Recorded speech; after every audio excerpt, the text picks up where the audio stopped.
காஞ்சிருக்கு, கடலைப்பருப்பு சேர்த்துடலாம். நல்லா வறுபடட்டும். இந்த சட்னிக்கு தேங்காய் வேறு எதுவுமே இன்க்ரீடியன்ஸ் இல்லை. இப்போ நம்ம சொன்னோம் இல்லையா, இதுதான். இப்போ நல்லா ப்ரௌனாக வறுத்துருச்சு. இதில் வெங்காயம் போட்டு வதக்கிடுங்க. வெங்காயம் நல்லா வதங்கட்டும். இந்த வெங்காயம் வதங்கும் போது இதில் கல்லுப்பு சேர்த்துடலாம். கல்லுப்பு சேர்த்துருங்க. கல்லுப்பு, வெங்காயம், கடலைப்பருப்பு நல்லா வதங்கட்டும். அடுத்து பச்சை மிளகாய் போட்டு வதக்கிடலாம்.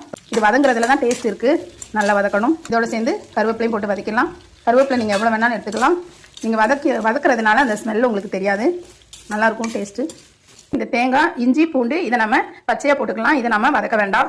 வெங்காயம் நல்லா வதக்கினா தான் டேஸ்ட்டு நல்லாயிருக்கும். எல்லாம் ஆறிடுச்சு. இதை மிக்ஸி ஜாரில் சேர்த்துட்டோம். இப்போ இந்த அளவுக்கு புளி சேர்த்துக்கலாம். நல்லா நாரெல்லாம் எடுத்துகிட்டு சேர்த்துக்கோங்க. இப்போ இதை அரைச்சிட்டு என்ன செய்யணும் அப்படிங்கிறத பார்க்கலாம். தாளிச்சிடலாம். எண்ணெய் காஞ்சிருச்சு. கடுகு சேர்த்துக்கலாம்.